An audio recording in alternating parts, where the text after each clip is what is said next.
يا سيدي يا رسول الله. والعاقبة للمتقين فلا عدوان إلا على الظالمين. أشهد أن لا إله إلا الله وحده لا شريك له الملك الحق المبين، وأشهد أن محمدا عبده ورسوله صادق الوعد الأمين. اللهم صل وسلم وبارك وأنعم على سيدنا ونبينا وحبيبنا وشفيعنا مولانا محمد صلى الله عليه وسلم وعلى آله وأصحابه وذريته وأمته إلى يوم الدين.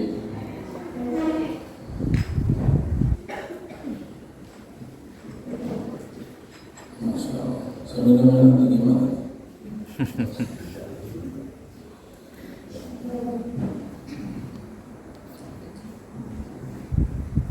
Qala Allah Ta'ala fil Qur'anil Karim wa huwa asdaqul qa'ilin. A'udzu billahi minasy syaithanir rajim.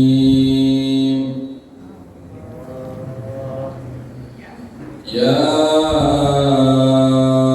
ayyuhalladzina amanu tubu ila Allah, tubu ila Allah taubatan nasuha. Ya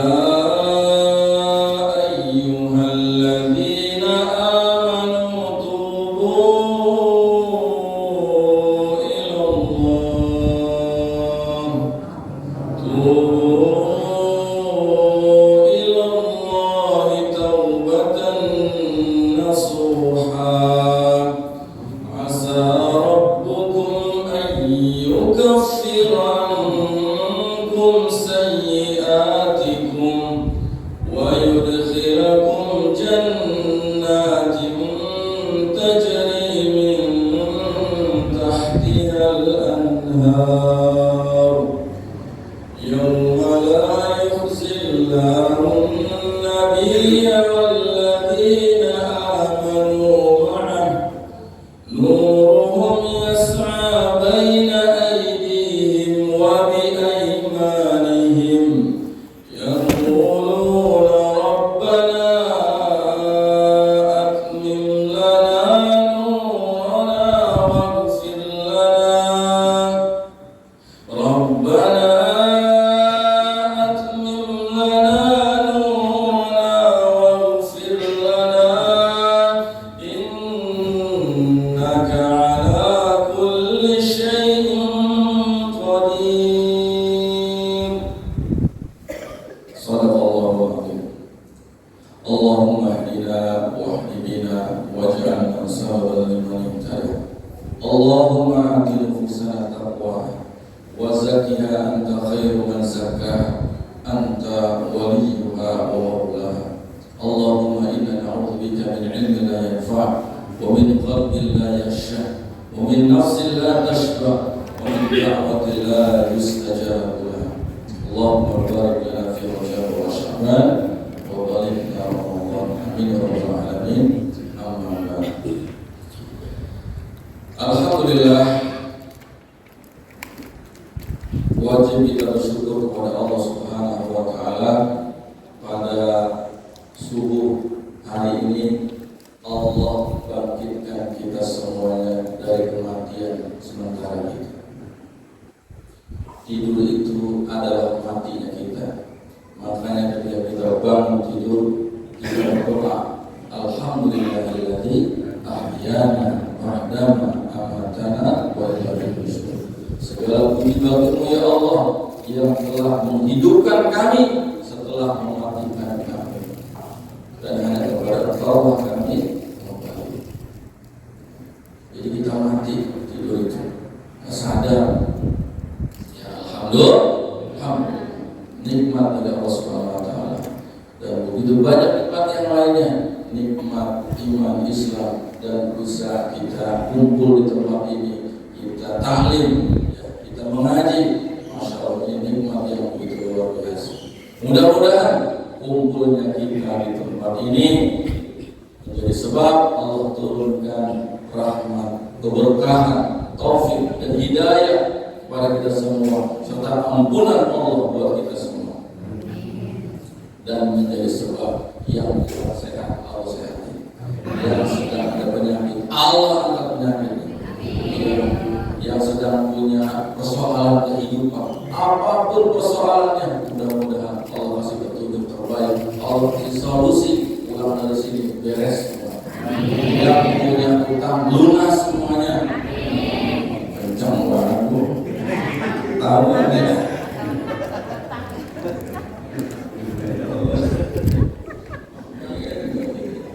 Insya Allah bu, saya punya ilmu, ya, punya jurus lunas utang seketika mau. Yang enggak pakai nunggu nanti, besok, hari ini, saat ini bisa lunas. Hah? Mau? Mau aja tuh mau banget. Ya, ya. Dan menjadi sebab mudah-mudahan kumpulnya kita di sini, di masjid ini, di tempat yang paling mulia di muka bumi ini, mudah-mudahan kita kumpulnya nggak cuma di sini.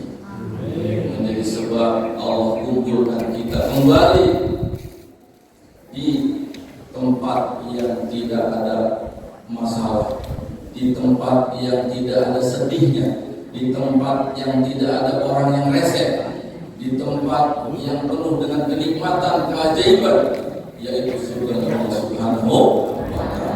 Bukan cuma sendiri, tapi kumpul sekeluarga bersama-sama di surga Allah Subhanahu wa Ta'ala. Amin ya Rabbal Alamin. Salawat beriring salam tak lupa kita sampaikan kepada junjungan kita Nabi besar Muhammad sallallahu alaihi wasallam, serta keluarganya, sahabatnya, pengikutnya, dan semua umatnya yang setia istiqomah mengikuti ajaran dan termasuk kita semua.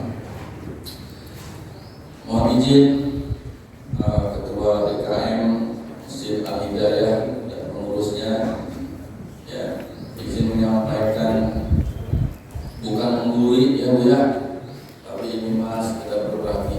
Wa tawassaw bil haqq wa tawassaw bis sabr.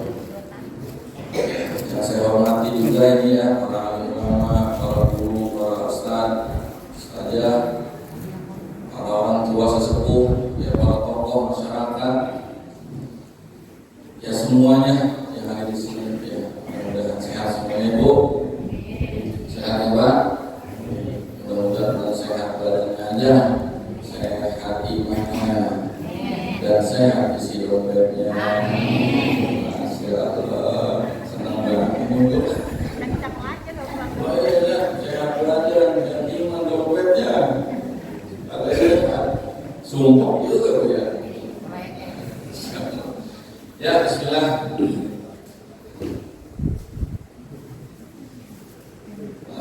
Selamat datang, ini ada tim saya dari travel Haji dan Umroh. Siapa di sini yang belum pernah ke Baitullah? Ada?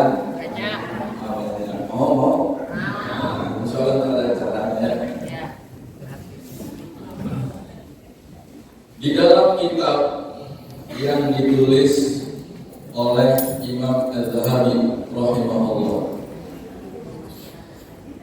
di dalam kitab tersebut dikisahkan ada 4 anak kecil, ada 4 bocah, ya, anak-anak para sahabat yang mulia rahimahullah. Ada 4 anak sahabat. Yang pertama bernama Abdullah bin Zubair radhiyallahu anhu. Yang kedua Urwah bin Zubair, dan yang ketiga Mus'ab bin Zubair radhiyallahu anhu. Nah, mereka ini anak-anak dari sahabat yang mulia Zubair bin Awam. Satu lagi Abdullah bin Umar anaknya Amirul Mukminin Umar bin Khattab radhiyallahu anhu. Mereka ini ngobrol, berbincang-bincang, berdialog tentang cita-cita mereka, harapan mereka, harapan, tamannau. Nah, mereka masing-masing punya harapan, punya cita-cita. Siapa di sini nggak punya cita-cita? Yang nggak punya harapan ada di sini? Setahu saya nggak punya harapan itu ada di sana di Bekasi, di ujung harapan. Udah nggak punya harapan lagi dia, di ujung. Ya, di sini masih banyak harapan ya. Insyaallah. Yang pertama, Abdullah bin Zubair itu bilang begini, uridu khilafah, saya kepengen jadi khalifah, kata Abdullah bin Zubair. Kata adiknya Urwah bin Zubair, uridu an yu'adha anni 'ala al-'ilm, saya kepengen jadi tempat orang bertanya tentang ilmu, jadi ahli ilmu dia. Jadi ulama, pengen jadi ulama, Urwah bin Zubair. Satu lagi, siapa tadi? Mus'ab bin Zubair, uridu imratul Irak, saya kepengen jadi pemimpin di Irak, jadi gubernur. Dan ada lagi keinginannya, uridu wazawaz Sukainah binti Husain dan Aisyah binti Tolha. Jadi dia pengen nikah sama gadis yang dia suka saat itu. Ini masih bocah dulu ya, belum balik Pak. Ya, udah punya cita-cita pengen nikahin anaknya orang, namanya Sukainah binti Husain dan Aisyah binti Tolha. Dua langsung, Masya Allah.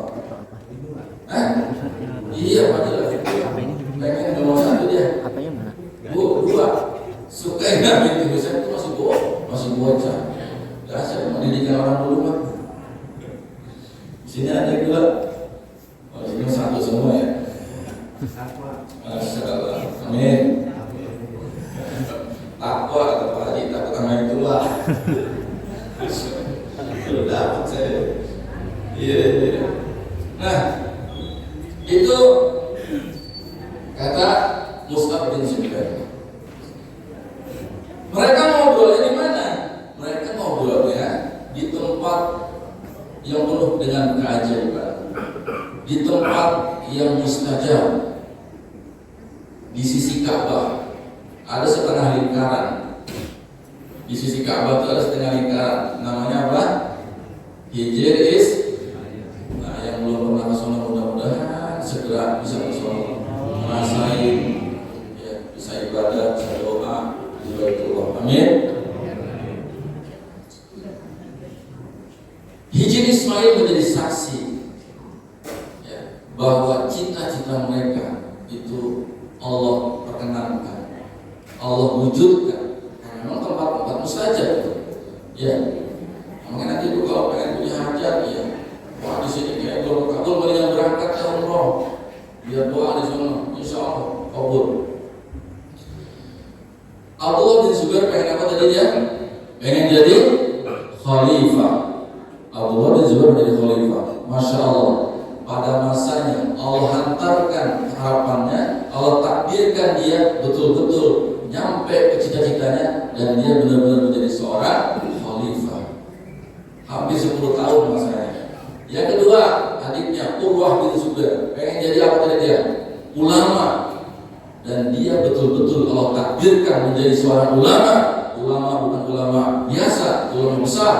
Ya, banyak riwayat hadis itu diriwayatkan melalui beliau. Kemudian Mus'ab bin Zubair pun demikian. Allah takdirkan dia betul-betul apa yang dia harapkan itu terwujud. Dia pengen apa? Jadi gubernur di Irak. Benar-benar dia menjadi pemimpin di Irak, jadi gubernur. Dan dia betul-betul Allah izinkan, Allah takdirkan menikahi dua gadis yang saat masih bocah dulu dia sukai, itu dia nikahi.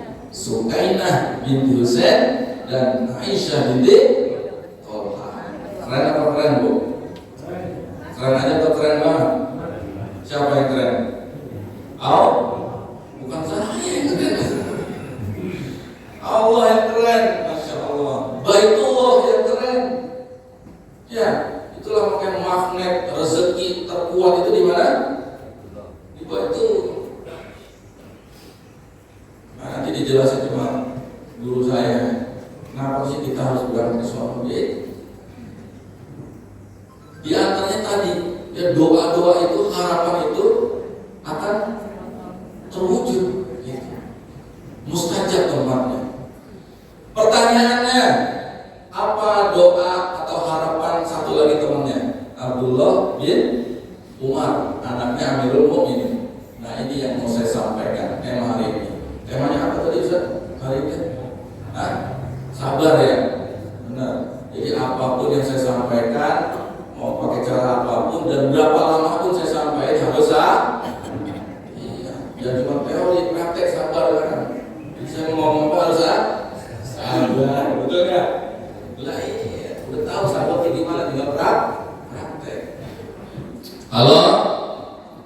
Halo, masih sadar? Nah, kalau saya bilang halo, semua jawab hai. Halo? Hai. Hai, halo. Ya, lanjut ya. Sampai mana tadi ya? Sabar ya, sabar. Abdullah bin Umar, apa yang dia sampaikan di Hijri Ismail itu dahsyat Bapak Ibu. Dahsyat apa yang dia sampaikan. Dia nggak minta jadi pemimpin, dia nggak minta jadi khalifah, dia nggak minta harta dan sebagainya, dia nggak minta semua itu. Apa yang dia minta? Uridu ayyagfirallahu li. Masih bocah, belum balik, permintaan yang udah dahsyat. Uridu ayyagfirallahu li. Saya kepengen nanti Allah ampuni dosa-dosa saya. Cuma itu. Saya kepengen Allah ampuni dosa-dosa saya. Lah belum punya dosa, masih belum balik, tapi dia sudah minta diampuni oleh Allah Subhanahu. Inilah didikan terbaik oleh manusia terbaik, yaitu Nabi Sallallahu Alaihi Wasallam. Ayahnya sahabat terbaik. Ya, disentuh dengan sentuhan pendidikan terbaik oleh Nabi Sallallahu Alaihi Wasallam. Akhirnya jadi begini, masih belum balik, tapi dia sudah minta ampun sama Allah Subhanahu wa Ta'ala. Lalu bagaimana dengan permintaan Allah bin Umar? Apakah Allah ampuni dosa dia? Ya. Allah a'lam bishawab. Ya. Tapi ya, dalam riwayat Abdullah bin Umar nggak minta semua yang teman-teman minta. Tapi masya Allah, pelajaran buat kita. Nggak minta jadi pemimpin, tapi Abdullah bin Umar jadi pemimpin. Nggak minta kekuasaan, Abdullah bin Umar jadi penguasa. Dia nggak minta harta dunia, tapi Allah berikan dunia buat dia. Padahal dia cuma minta apa? Minta diampuni dosa-dosanya. Nah, apa sekarang pelajaran buat kita dari kisah ini? Karena kisah itu ya sejatinya punya pelajaran. Ya, minimal dia punya fungsi. Yang pertama motivasi, kisah. Yang kedua inspirasi. Yang ketiga solusi. Yang keempat prediksi. Nah, apa inspirasi dari kisah ini? Yang pertama, ya, jadi kalau mau berdoa biar doanya cepat dikabul, datang ke Baitul. Itu inspirasi yang pertama. Ayo kita berangkat, kita sama mobil, ya, bela-belain nyicil, rumah bela-belain nyicil, apa itu kok pengen doa dikabulin, semua apapun dosa diampuni, ini gak dibela-belain, pengennya doang, iya, iya apa iya? Coba tangan ke depan semua, semuanya, Pak, ke depan semua. Ayo tangan ke depan, ini saya semuanya bu, ayo bu. Tangan ke depan semua. Ini satu aja satu ke depan, gini. Satu aja tangan kanan coba. Semua. Masih ada gitu ya. Ikutin saya. 1, 2, 3.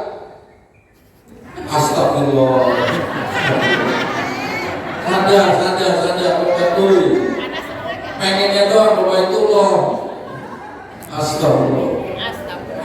Nabung dia kagak. Sabar. Sadar. Bangun. Astagfirullah. Ya.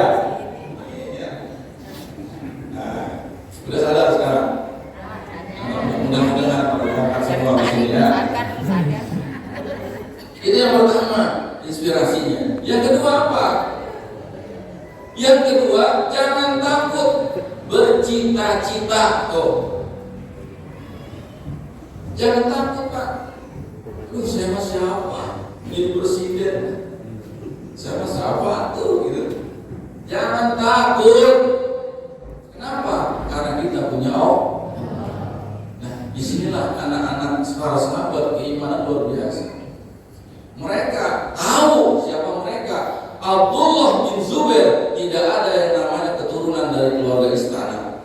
Tidak punya ya, keluarganya itu di istana nggak ada. Tapi dia tahu, dia yakin Allah itu maha mendengar dan maha mengabulkan doa. Udah berharap saja. Dan semua harapan, pikiran, lisan, perkataan itu doa. Dan semua doa akan Allah kabul.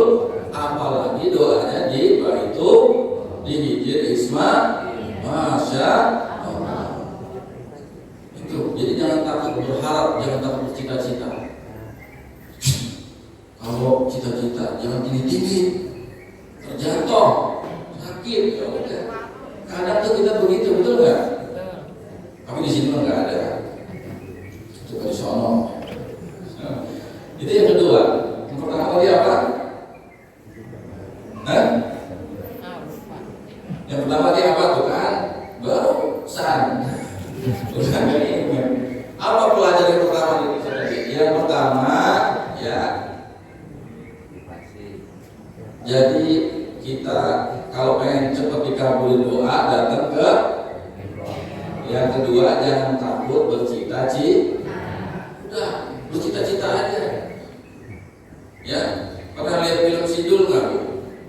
Sidul Rano itu pernah ditayangkan bapaknya, ya almarhum Benyamin itu jangan jadi supir opet, paling kaya kalau jadi gubernur gitu kan? Itu di film, jadi nggak gubernur dia?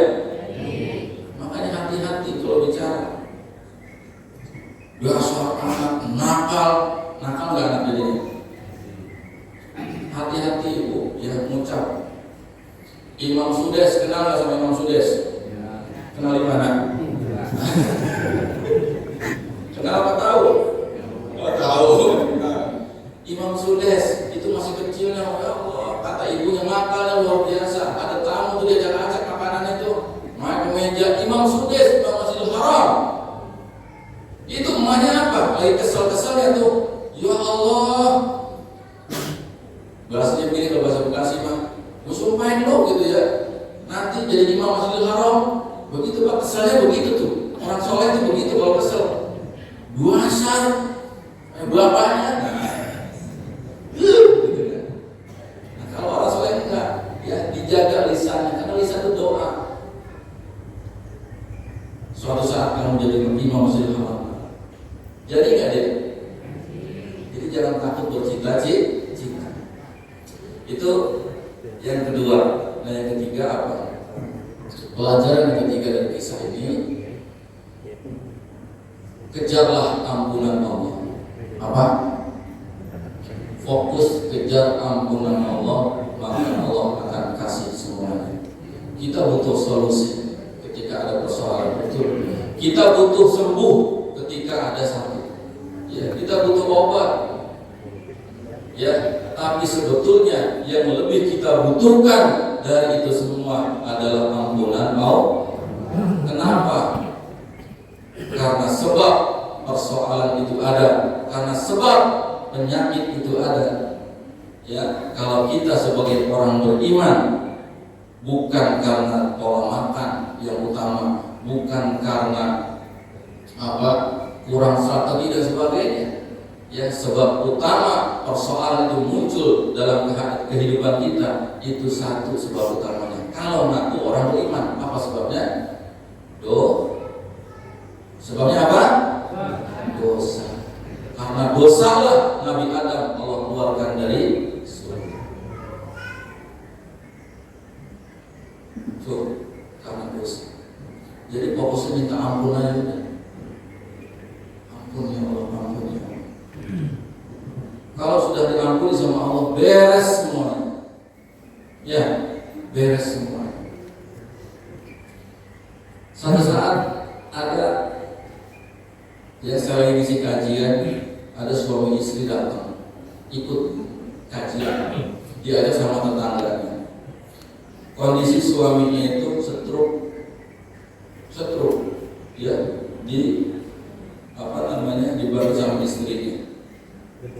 Disiapin kursi dia dulu. Dengar kajian saya sampai selesai, apa yang dia bilang sambil nangis dia. Terima kasih Ustaz. Saya baru tahu ternyata. Kenapa? Saya 2 bulan ini kena stroke. Saya udah berobat kemana-mana Ustaz. Kayaknya ya tidak ada yang signifikan perubahan. Ternyata satu sebabnya, ya karena saya banyak dosa. Akhirnya dia peluk istrinya, Mama maafin aku. Punya salah rupanya dengan istrinya. Akhirnya tetangganya itu bisik-bisik ke saya, Ustaz, alhamdulillah dia mau datang katanya. Dia mau datang alhamdulillah. Berarti Allah sayang sama dia, Allah kasih hidayah di situ. Apa yang tetangganya bilang? Itu Ustaz katanya. Si bapak itu dia belum pensiun, ya, dia kerjanya di Sunter, di Astra, bos, gonta-ganti mobil sering, dan dia itu ya sering dokumentasiin gitu ya, gonta-ganti pasangan juga.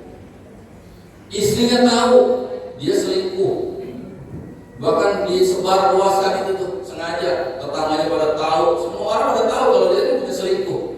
Dan istrinya nggak marah, istrinya tetap sabar, luar biasanya. Sampai dia sakit stroke pun istrinya yang merawat dia.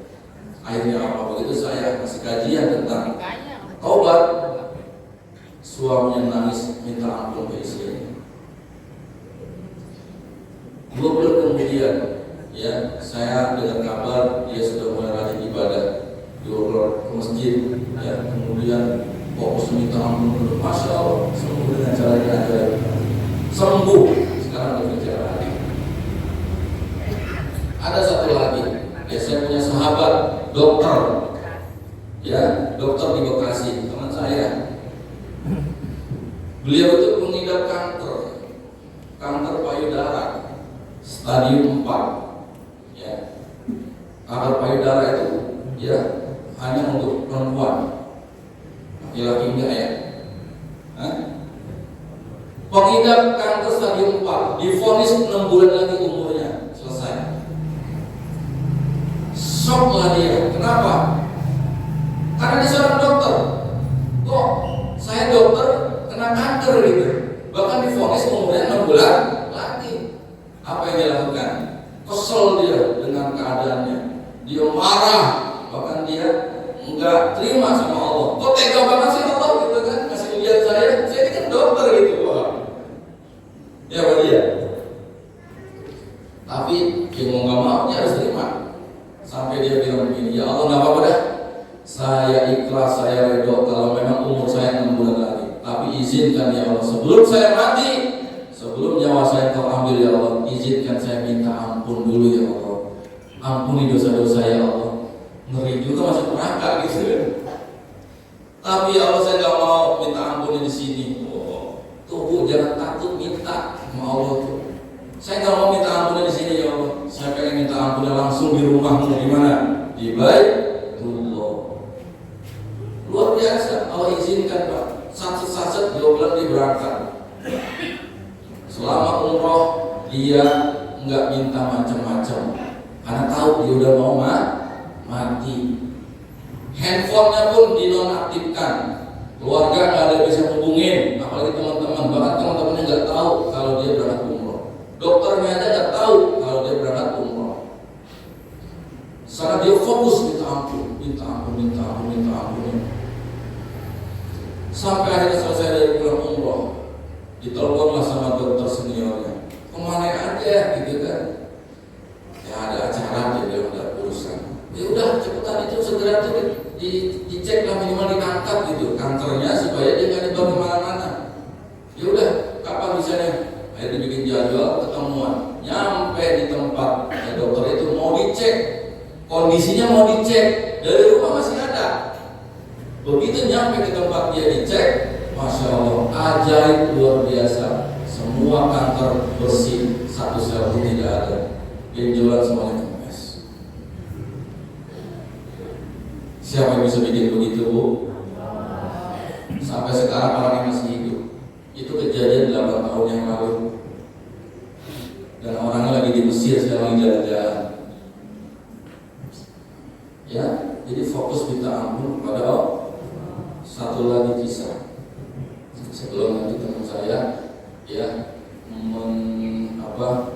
menjelaskan, memotivasi kita kenapa kita harus berani membantu. Ya, minta ampun. Satu lagi ada seorang anak hilang. Suatu saat saya lagi keluar rumah, ya nyari angin Pak, jam 10 malam gitu. Karena udah ada tamu, udah baru pulang. Nah itu agak hardang, kegerahan. Nah, jam 10 saya sambil gendong anak saya masih bayi. Ada yang lewat. Suami istri naik motor, istrinya lagi hamil, anaknya satu di depan, satu di tengah. Jadi berempat lagi hamil. Jadi berlima main di dalam perut. Itu melihat saya langsung ngerem gitu kan. Pak Ustaz, kenapa? Anak saya hilang, Pak Ustaz, anak saya hilang. Anak saya yang mana? Saya bilang, yang pertama baru lulus SD, anak laki-laki. Dicari dari pagi belum ketemu, dari bertanya teman-teman semuanya nggak ada yang tahu anak saya di mana. Itu kejadian di Bogor, waktu saya tinggal di Cilengsi. Itu Masya Allah. Ya, udah sekarang ini aja ke rumah dulu yuk, ke rumah dulu biar pada tenang ya. Duduk, saya bilang ke Jami, siapin teh nih, biar tenang. Ya, cerita sekarang gimana? Ya, anak saya belum ketemu, belum tahu di mana kejelasannya. Ditanya semua teman-teman nggak ada yang tahu. Ya Allah, gitu kan? Oke, ya, saya bilang, wow keren. Nah, Bu, Pak, ya, semua kejadian yang terjadi dalam hidup kita itu nggak ada yang kebetulan, betul? Semua terjadi atas skenario Allah. Percaya? Nah, saya tanya ke mereka begitu. Iya. Nah, sekarang apapun kejadian, soalan kehidupan yang ada dalam hidup kita, ya, itu ada sebabnya. Kita yakin setiap masalah pasti ada solusinya. Kita yakin yang namanya penyakit ada obatnya. Tapi kita juga harus yakin yang namanya masalah itu ada sebabnya, penyakit ada sebabnya. Kalau jadi dokter ditanya, memang makan apa? Perutnya nggak nyaman, perutnya kurang sehat, kan begitu. Nah, saya pun sama. Yang saya tanya pertama kali, apa yang orang tuanya lakukan kok sampai anaknya hilang? Pak, Bapak Muslim? Iya Ustaz. Usia berapa? 40 Ustaz. Dinas di mana? Di pabrik Ustaz. Pabrik mana? Tapi baru dipecat Ustaz. Baru dipecat, dikeluarin, di PHK. Pak, anak hilang. Bapak di PHK, ada lagi enggak? Itu istri mau lahiran belum punya duit Ustaz. Ada lagi enggak? Kontrakan belum bayar Ustaz. Ada lagi enggak? Utang belum bayar Ustaz. Ada lagi enggak? Nomor tua enggak akur. Astagfirullah. Paket komplit. Iya. Bu, tadi saya bilang sebab ya mungkin kurang pengawasan, mungkin itu bukan sebab utama. Sebab utama buat orang beriman apa tadi? Yang pertama kali saya tanya, sholatnya bagaimana? Pak, mohon maaf saya tanya. Bapak mau solusi kan? Pengen kita bukan? Iya. Ya, sekarang saya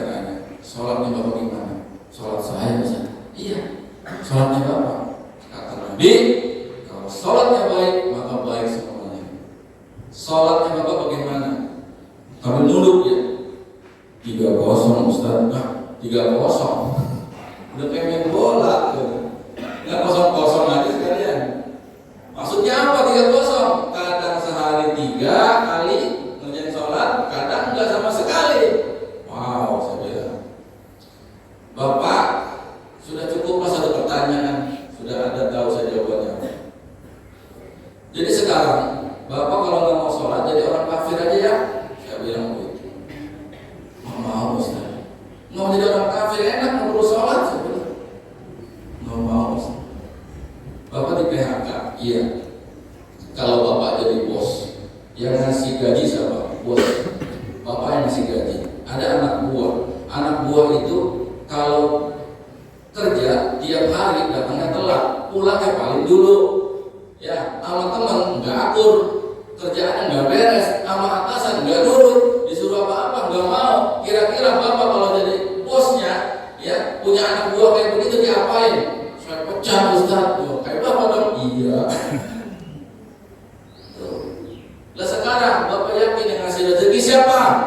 Allah Ustaz. Tapi Bapak nggak nurut sama Allah. Udah Allah cuma pengen, ayo sholat, sembah aku kata Allah. Ibadah kepadaku, Bapak nggak mau. Bapak masih hidup aja, itu alhamdulillah nggak dimatiin sama Allah.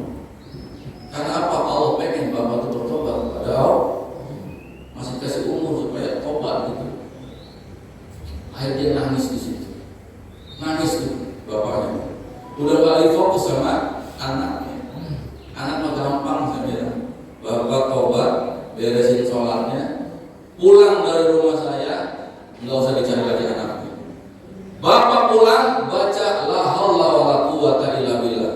Sampai rumah baca la haula wala quwata illa billah, terus sholat tobat, perbanyak istighfar, kalau perlu malam ini nggak usah tidur. Bapak nggak kesian apa tuh mau bini mau lahiran belum punya duit. Ya, anak hilang di PHK, kontrakan belum bayar. Mau pakai cara apa lagi Pak supaya Bapak sadar? Supaya Bapak tobat, mau dimatiin dulu sama Allah gitu. Tambah nangis dia. Udah, pulang ya. Nggak usah dicari lagi anaknya. Besok subuh ketemu, saya bilang. Sakit banget ya. Besok subuh ketemu. Saya bilang begitu karena yakin dengan kisah ya, dengan sabda Nabi SAW. Satu saat ada sahabat datang menemui Nabi. Kehilangan anak dia, anaknya belum jelas keberadaannya. Ya Rasulullah, malam-malam kejadian. Ya Rasulullah, anak saya belum jelas ada di mana. Apakah dia syuhada, syahid, ataukah dia ditawan oleh musuh? Dia kan ikut jihad denganmu. Teman-temannya udah jelas ada. Nah, anak saya belum ada di mana ya Rasulullah? Tahu keberadaannya di mana? Siapa nama anakmu? Kata Rasulullah. Nama anakku si Fulan. Oh, anakmu itu ditawan oleh musuh. Ketangkep. Terus gimana ya Rasulullah? Oh, namanya sahabat ya, yang mulia. Rasulullah nggak bilang begini, ayo kita jemput dia. Kita jemput pokoknya gitu. Enggak. Apa yang Rasulullah bilang ke orang tua yang bilang anak itu? Pulang. Tuh. Alhamdulillah Allah kasih itu ke saya, ya saya baca itu pas. Ada orang yang ingat anak. Pulang kata Nabi. Tapi sepanjang jalan dari sini sampai rumahmu baca la haula wala quwata illa billah. Nyampe di rumah kasih tahu istrimu baca juga la haula wala quwata illa. Fokusnya zikir, jangan fokus mikir, kata Nabi begitu. Nyampe lah di rumahnya dia, istrinya bertanya, "Bang, udah ketemu Nabi belum?" "Udah sayang." "Apa kata Nabi?" "Kita disuruh baca la haula wala quwata illa billah." Dia nggak nanya, "Entar ketemu anak saya Rasul?" Nggak begitu. Coba kalau kita malam-malam, ya lakinya punya guru, datang ke rumah gurunya kiai, "Bang, tanya nih bang, mau guru abang itu amalan apa supaya anak kita ketemu?" Nah, begitu nyampe rumah gurunya, "Pak Kiai, masih amplopnya tebel gitu kan? Apa amalannya supaya anak ketemu Pak Kiai?" "Udah baca lah, Allah kata ilah, kasih tahu binimu." Nyampe di rumah, "Bang, udah ketemu guru belum?" "Udah." "Apa kata guru abang? Apa kata Pak Kiai?" Kita disuruh baca la haula wala quwata illa billah. Ya Allah Bang, punya guru jauh-jauh malam-malam, kalau udah gede pulang suruh baca la haula wala quwata illa billah doang gitu kan. Ya kalau kita begitu kali juga. Ya bisa jadi. Tapi kalau ini pun masya Allah, ini kan sahabat yang mulia, suami istrinya soleh-soleha. Apa kata istrinya? Masya Allah bang, ini petunjuk terbaik dari Allah dan Rasulnya. Siap bang, ayo kita baca bang. La haula wala quwata illa billah. Semangat bang. Ketemu apa enggak jadi persoalan.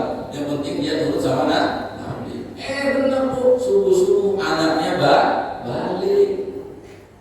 Perjalanan tempat dia ditawan sampai ke Madinah mestinya 2 hari 2 malam. 2 hari 2 saat orang tuanya berzikir, sibuk berzikir kepada Allah, itu terlepas ikatan anaknya. Siapa yang lepasin? Allah malaikatnya. Kemudian dia keluar dari tempat tawanannya, nggak ada yang lihat, dibutain semua. Tadi 2 hari 2 malam itu dipersikat sama Allah, cuma semalaman doang, subuh nyampe di rumah. Dan luar biasanya lagi itu di belakang anaknya kambing pada ngikutin, nggak tahu kambing siapa. Kalau mau diusir tuh kambing, bonus dari zikir orang tuanya. Akhirnya dengan keyakinan itu saya sampaikan, sekarang pulang, beresin sholatnya, minta ampun, sepanjang jalan baca la haula wala quwata illa billah, terus sholat tobat, baca istighfar. Bapak gopek, ibu gopek, sehari gopek, saya bilang istighfar. Ya, baca istighfar 5, minta ampun. Kalau sambil nangis, ya, minta ampun. Akhirnya apa? Subuh-subuh dia WhatsApp saya, Ustaz, anak saya ketemu. Wah, keren banget. Padahal mungkin dia pulang, saya bilang bini saya, nih, anaknya ketemu enggak? Tapi ya udah yakin aja gitu. Ya sih, udah kita doain belum ketemu. Ya, Masya Allah, di WhatsApp Ustaz, alhamdulillah ketemu anak saya. Kok bisa? Ketemu di mana? Di Jakarta, Ustaz. Nyarinya di Bogor, ketemu di mana? Ternyata ada adik istrinya.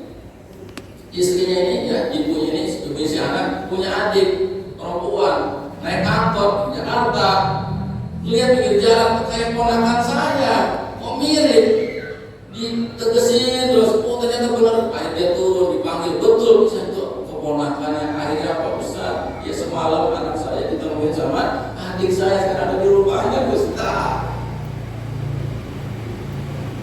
Allahu keren gak bu? Siapa yang keren? Ini ajaib. Ya Pak. Jadi fokus minta ampun kepada Allah, diberesin semuanya. Terus berlanjut hari demi hari, itu si bapak sama si ibu terus dia beristighfar, minta ampun terus. Saya tambahin, sekarang coba tambahin 1000 istighfarnya. Akhirnya apa? Saya dapat kabar, Ustaz alhamdulillah suami saya nggak kemana-mana, padahal ada tawaran 3 kerjaan. Sampai bingung milihnya yang mana. 40 tahun pun mau kerja di mana? Siapa yang terima? Ya, apalagi track recordnya nggak bagus dia. Nah, ini tahu-tahu ujuk-ujuk ada tawaran kerja sampai 3, sampai bingung milihnya yang mana. Kerja jadi magnet rezeki. Masya Allah. Nah itu ya, jadi saya ingin menyampaikan bahwa siapa sih kita yang nggak punya dosa? Coba Jung, siapa yang nggak punya dosa di sini? Siapa yang merasa dosanya sedikit? Nah, kalau kita merasa punya dosa dan dosa kita masya Allah bagaikan buih di lautan, bagaikan pasir di pantai, maka sebetulnya ketika ada persoalan kehidupan dalam hidup kita, apapun persoalannya, kita sebetulnya kita butuhkan bukan solusi dulu, bukan yang lain-lain dulu, bukan kesembuhan dulu. Yang kita butuhkan adalah ampunan Allah Subhanahu wa Ta'ala. Kalau sudah ampuni, ya selesai semuanya. Buat apa sembuh dari sakit? Buat apa dapat solusi? Buat apa ya kalau hidup kaya raya di dunianya, sehat luar biasa, cerdas otaknya, tapi ujung-ujungnya nggak diampuni Allah dosanya dan dia masuk neraka, nggak ada manfaatnya apa-apa. Halo? Halo? Hai? Ya, itu saja barangkali yang bisa saya sampaikan. Mudah-mudahan